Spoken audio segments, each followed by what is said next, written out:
हमारे दिमाग में आता कि कोलालमपुर से अगर लेओवर है तो उस केस में हमारे को कोई ट्रांजिट वीज़ा लेना होता है क्या। तो मैं आपको बता देता हूँ। अभी आपको काफ़ी सारे क्वेश्चंस आ रहे होंगे कि ठीक है इंडियंस के लिए फ्री तो है, आप यहाँ पे आके ट्रांजिट कर सकते हो फ्री, तो क्या हमारे को कोई स्पेसिफिक कंट्री चूज़ करनी है या फिर कहीं से भी ट्रांजिट ले सकते हैं। इसलिए सीन देखो भाई साहब कैसे, मतलब मोस्टली आपको इंडियन ही दिखेंगे इधर। बाकी भाई मेरा ना 7 किलो अलाउड था एक पर्सन का, और हमारे पास 8 किलो एक्स्ट्रा था और हमें 1 भी रुपया दे के नहीं आए। हमने गेम खेल दी उनके साथ। और ये देखो गाइस ऐसे होती है रिफ्यूलिंग प्लेन के अंदर। हाय, फ्लाइट बोर्ड कर लिया है हमने। हेलो गाइस, स्वागत है आपका एक नए वीडियो में। अभी मैं हूँ कोलालमपुर और मैं इंडोनेशिया जा रहा था बाली फ़्लाइट से। तो मेरा फ़र्स्ट टाइम लेओवर है, मैं आज तक किसी लेओवर वाली फ़्लाइट में नहीं रुका और अब की बार मैं रुका हूँ लेओवर वाली फ़्लाइट में। तो ये मैं 10 घंटे कैसे बिताऊँगा वो मैं आपको बताने वाला हूँ। और एक बात और बता दूँ, एक बहुत बड़ा डाउट रहता है जब हम फ़्लाइट लेते हैं तो हमारे दिमाग में आता है कि कोलालमपुर से अगर लेओवर है तो उस केस में हमारे को कोई ट्रांजिट वीज़ा लेना होता है क्या। तो मैं आपको बता देता हूँ, जो ट्रांजिट वीज़ा की रिक्वायरमेंट नहीं होती। अगर आपके पास इंडियन पासपोर्ट है तो आप इजीली 24 आवर के लिए ट्रांजिट कर सकते हो कोलालमपुर से। कोई फॉर्म नहीं भरना, कुछ नहीं भरना, आप इजीली यहाँ पे ले। फॉर एग्जांपल आपकी कहीं की भी फ़्लाइट हो, कोलालमपुर लेओवर आ रहा है तो आप इजीली ले सकते हो, कोई डॉक्यूमेंट प्रिपेयर करने की ज़रूरत नहीं है। तो एक बार मैं ब्रश कर लूँ फिर बात करते हैं।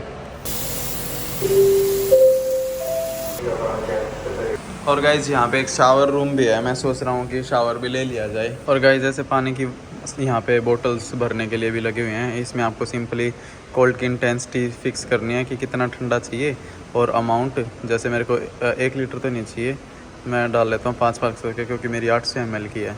तो और अब मैं इसको कर देता हूँ प्ले, और अब मेरी भर जाएगी बोतल। और गाइज़ इन्होंने इधर ये देखो गिलास कैसे दे रखे हैं पानी पीने के लिए।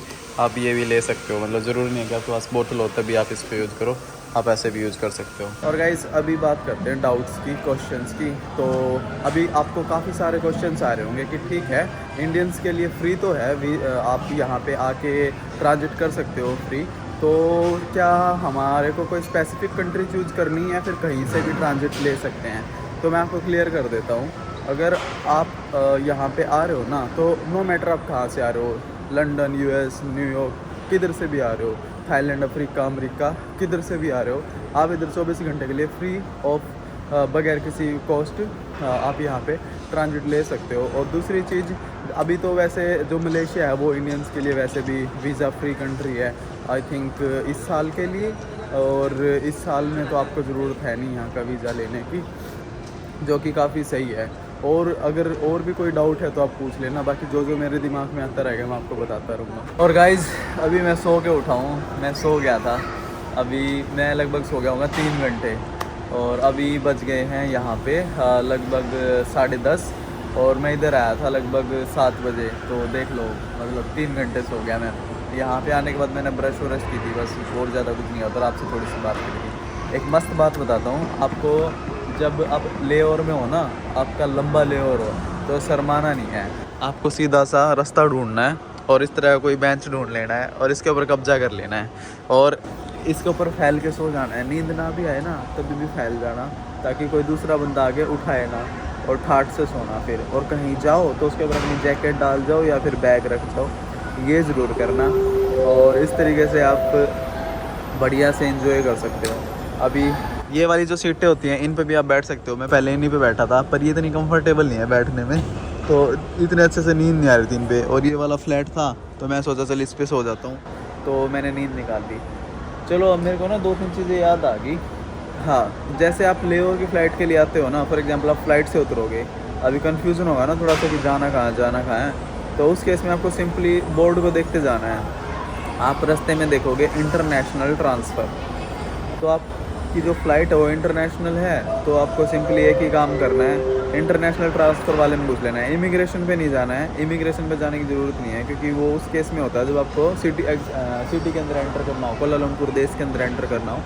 और अभी काइंड ऑफ हम हैं इंटरनेशनल स्पेस के अंदर, ठीक है, यानी है तो कोलालमपुर का एयरपोर्ट, पर इस पर इमिग्रेशन की ज़रूरत नहीं है। और अगर नॉर्मली गए तो कि हाँ भाई हाँ कोलालमपुर के अंदर है हम, ठीक है, पर इंटरनेशनल स्पेस में कोलालमपुर में हमने एंट्री नहीं की है, इमिग्रेशन क्लियर नहीं किया। और यहाँ से आप जब आओगे वो इंटरनेशनल ट्रांसफ़र देखते हुए, तो एक टाइम ऐसा आएगा कि टर्मिनल्स आ जाएंगे पैदल चलते चलते, और वहाँ पे फिर से काइंड ऑफ सिक्योरिटी चेक होगा। सिक्योरिटी चेक में आपका पासपोर्ट देख लेंगे ज़्यादा से ज़्यादा, वो देखने के बाद अपन अंदर घुस जाओगे और ऐसे टर्मिनल्स के अंदर आ जाओगे। इधर बहुत सारे लोग मिलेंगे आपको लेटे हुए बैठे हुए। वो देखो एक बंदा तो वहाँ पे कब्जा किया हुआ है रास्ते के अंदर ही, एक उधर बैठा है, एक ये इधर सो रही है, और ऐसे करके एक आंटी उधर सो रही है। अभी थोड़ी देर पहले और भी लोग सो रहे थे। पर सबसे बेस्ट ये रहता है, वो बस दिखने में अच्छा लगेगा पर रिलैक्स में ये बढ़िया होता है। तो ये वाले पे कब्जा कर लेना और ठाट से सोना, ठीक है। अभी इतना ही रखते हैं, अभी इतना ही याद आया है। कुछ और क्वेश्चन याद आएगा तो वो भी बताता हूँ, बस वीडियो पूरा देखना। 10-12 मिनट का वीडियो बनाऊँगा ये मैं, और पक्का देखना, आपका ये डाउट क्लियर हो जाएगा कि कोलालमपुर में आने के बाद कैसे आपको अपना स्टे कंप्लीट करना है, चाहे कितने घंटे की जर्नी हो। मेरा ना 10 घंटे का लेओवर है यार, मतलब 10 घंटे के बाद मेरी फ़्लाइट है। मैं 7 बजे आ गया था और शाम को 5 बजे फ़्लाइट है मेरी अब, और उसमें जाना है। और बता मैंने दिया था कि मैं कहाँ पे जा रहा हूँ, मैं बाली जा रहा हूँ। और मैं जापान से आया था, जापान से फ़्लाई किया था मैंने रात को 12 बजे, और मेरी फ़्लाइट यार बहुत लंबी थी, 7 घंटे की फ़्लाइट थी। 7 घंटे, बहुत दूर है ना यहाँ से जापान, तो 7 घंटे लगे थे मेरे को। एयर एशिया से आया था मैं, और यहाँ से एयर एशिया से ही जाऊँगा मैं बाली। मैंने लेओवर वाली फ़्लाइट क्यों ली, बहुत ज़्यादा सस्ती पड़ रही थी, अब एग्जैक्ट अमाउंट तो याद नहीं, पर काफ़ी सस्ती थी, इंडिया से भी सस्ती थी, ठीक है, तो इसलिए मैंने ये ले ली थी। और अगर जापान, वैसे आप किसी भी कंट्री से आओ और ले, और कोलालमपुर आ रहा तो आप ले लेना, डडले से ले लेना। और हाँ, एक चीज़ का ध्यान रखना कि कोलालमपुर में जब आपका लेओवर हो ना, तो एक चीज़ ध्यान रखना, एयरलाइन सेम होनी चाहिए। अगर आपकी एयरलाइन सेम नहीं होगी ना, तो कई बार क्या हो सकता है कि टर्मिनल चेंज हो सकते हैं, तो उस केस में आपको इमिग्रेशन करना पड़ सकता है। तो वहाँ पे भी मतलब इमिग्रेशन चेंज करने में ऐसा कोई दिक्कत नहीं है कोलालमपुर में, तो क्योंकि वीज़ा फ्री है हमारे लिए। सिंगापुर वगैरह जैसे टर्मिनल्स पे दिक्कत हो सकती है। तो ये वाला डेडिकेटेड वीडियो है कोलालमपुर का, तो कोलालमपुर का ही टॉपिक रखते हैं इसमें। सिंगापुर का कभी लूँगा तो सिंगापुर का बताऊँगा आप लोगों को। और दूसरा, इस 10 घंटे में अगर आप बाहर भी घूम के आना चाहो तो आप जा सकते हो, थोड़ी फॉर्मेलिटी होती है, इमिग्रेशन क्लियर करना होता है, और आप सिटी घूम के वापस आ सकते हो। उसके लिए भी बता देता हूँ, उसमें क्या रहता है कि आप इमिग्रेशन पे जाओ, उनको बोलो मेरा लेओवर है, ये मेरी फ़्लाइट है और ये मेरा पासपोर्ट है, मुझे ट्रांजिट वीज़ा चाहिए, अभी मेरे को बाहर जाके आना है, तो वो आपको अलाउ कर देते हैं कि भाई हाँ ठीक है आप जाओ घूमो।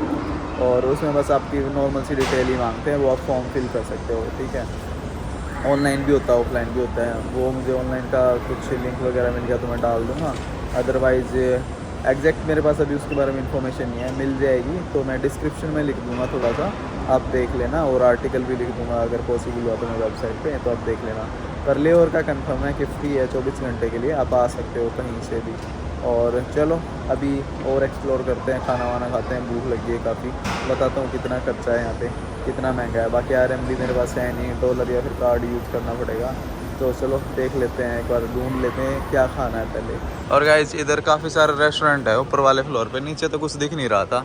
यहाँ पे मेरे को दिखा, काकू को भेजा था मैंने ढूंढने के लिए कि जा ढूंढ के हाँ कुछ खाने का बढ़िया सा मिले। तो अभी मिल गया है कि इंडिया करके है वहाँ पे। अब ये पता नहीं अपने इंडियनों का या पाकिस्तानियों का, बांग्लादेशियों का, किनका है, पर इंडिया लिखा हुआ तो थोड़ा ठीक खाना मिल ही जाएगा। तो उधर जाते हैं और कुछ ढंग की चीज़ एंजॉय करते हैं। वैसे मलेशियन रिंगट तो नहीं है, क्रेडिट कार्ड यूज़ करना पड़ेगा फिर मेरे को, क्योंकि डॉलर का चार्ज तो ये बेकार देंगे। तो चलो देखते हैं कैसा खाना है और खाते हैं, और दिखाता हूँ आपको कि क्या कॉस्ट है एयरपोर्ट पे यहाँ की, और फिर अपडेट करता हूँ आपको कि आप अगर एयरपोर्ट पे हो तो यहाँ पे खाना खा सकते हो या नहीं खा सकते। और गाइस ब्रेकफास्ट टाइम था तो हमारे को पराठे मिले हैं, और 11 बजे के बाद स्टार्ट होगा सही चपाती रोटी वगैरह। सोच रहा बाली जाने से पहले चपाती का सेट ज़रूर खा के जाऊँगा। और गाइस जो कोलालमपुर है ना, वहाँ पे भाई साहब लेबर बहुत होते हैं लोगों के, इसलिए सीन देखो भाई साहब कैसे, मतलब मोस्टली आपको इंडियन ही दिखेंगे इधर, और बहुत कम दिखेंगे फॉरेनर्स जो भाई साहब लेबर में अटके हैं। और हम इस गेट से आए थे, सामने वाले गेट से, और ये जो सिक्योरिटी वाला पर्सन इसने सिर्फ हमारा पासपोर्ट देखा था।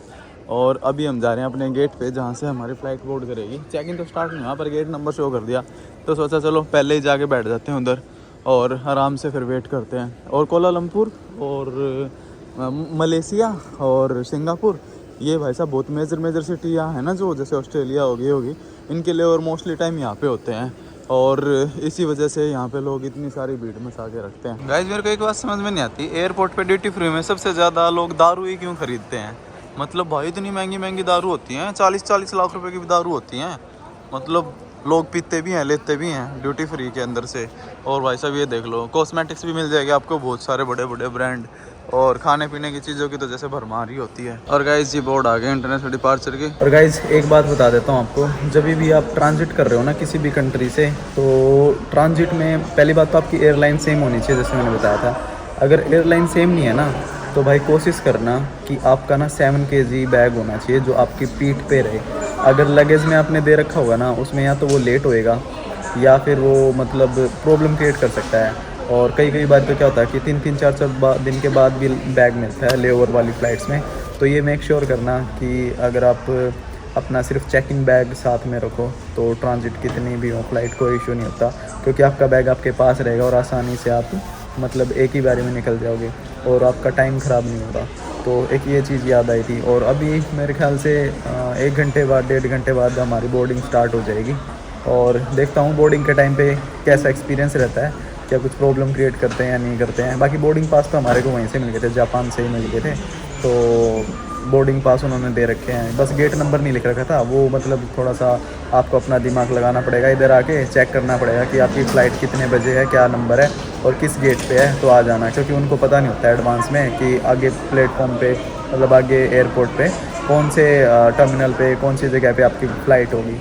तो उस केस में वही है कि आप इधर आके अपना बहुत सारी स्क्रीनें चलती रहती हैं, उस पर देख सकते हो। और ये बच्चा बहुत एक्साइटेड हो रहा है भाई मेरे को देखने के लिए, और काफ़ी देर से देख रहा था, व्लॉग बना रहा था, तो मैं चलो ठीक है हेलो बोल देते हैं। तो अभी चलो बताता हूँ एक्सपीरियंस, कुछ प्रॉब्लम करते कि नहीं करते। बाकी भाई मेरा ना 7 किलो अलाउड था एक पर्सन का, और हमारे पास 8 किलो एक्स्ट्रा था और हम 1 भी रुपया दे के नहीं आए। हमने गेम खेल दी उनके साथ मतलब हमारे पैसे बच गए, नहीं तो 10,000 मांग लिए थे यार, 18,000 जैपनीज येन मांग लिए थे उन्होंने हमारे से। बताऊँ कैसे बचाए हमने क्या करा कि मैंने अपनी छतरी गाल के पॉकेट में डाल के जैकेट पहन ली, गिम्बल था वो हाथ में लगा लिया, लैपटॉप था वो हाथ में ले लिया, लैपटॉप मोबाइल ये चीज़ आप हाथ में ले सकते हो, तो आप ये इस तरीके से निकालो। अब कपड़े तो भाई कौन ही पहनने बैठता, वहाँ पे 10 मिनट पड़ी थी, तो इस तरीके से मैंने अपना पूरा वेट मैनेज किया। और 7 किलो होता है ना, तो 8 किलो 8.5 किलो तक तो ये शायद कुछ बोलते नहीं, पर हमारा भाई जब 8 किलो था, मतलब 8 किलो ज़्यादा वेट था, 7 दूनी 14 और फिर 8 किलो एक्स्ट्रा, मतलब एक थोड़ा सा एशियन सा बंदा दिख रहा था उधर जापान में, मतलब इंडियन सा बंदा दिख रहा था, उस बंदे ने हेल्प करी ना। जापानीज़ बंदा तो बोला भाई 1 किलो होगा ना तभी भी इतना पे करना है, और कितना भी एक्सीड करो उतना ही पे करना है। वो बंदा तो मेरे को बेकार लगा, उसका एटीट्यूड बढ़िया नहीं था।